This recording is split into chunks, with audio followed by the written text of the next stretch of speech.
topic of choice that I chose for this persuasive paper was obesity in America. And personally, I feel like obesity is a problem right now because rates continue to rise and not much is currently being done about it.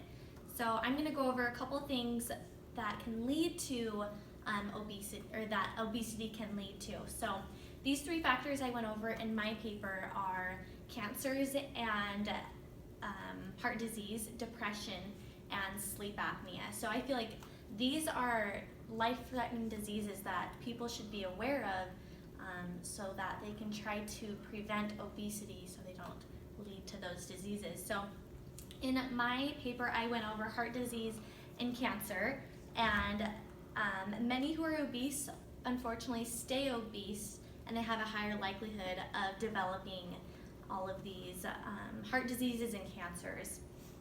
Obesity is the main cause of a bunch of different life-threatening diseases such as coronary artery disease, high blood pressure, diabetes, and even cancer, like I stated before.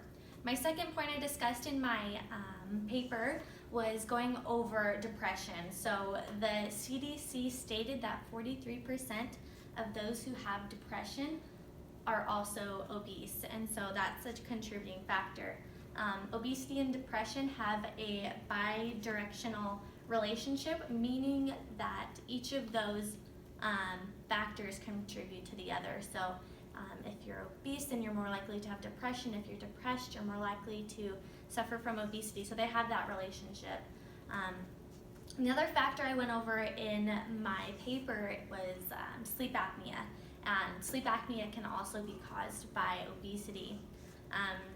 And basically, it's caused because the fat in the tissue surrounding the upper airways of the lumen increase the capacity of the upper airway, which gives those who are obese a hard time breathing when they're sleeping. It's also stated that those who are obese have a 46% chance of developing obstructive sleep apnea. So that's another problem that comes along with being obese, unfortunately, which is also why I felt this was a topic of interest. There are things that could be done.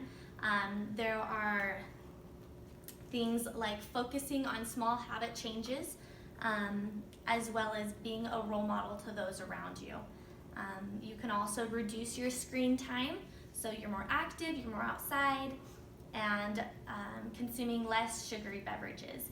So I feel like those are a couple of ways that people should get involved and help decrease this problem. So I felt obesity was a topic of interest because of heart disease, depression, and sleep apnea.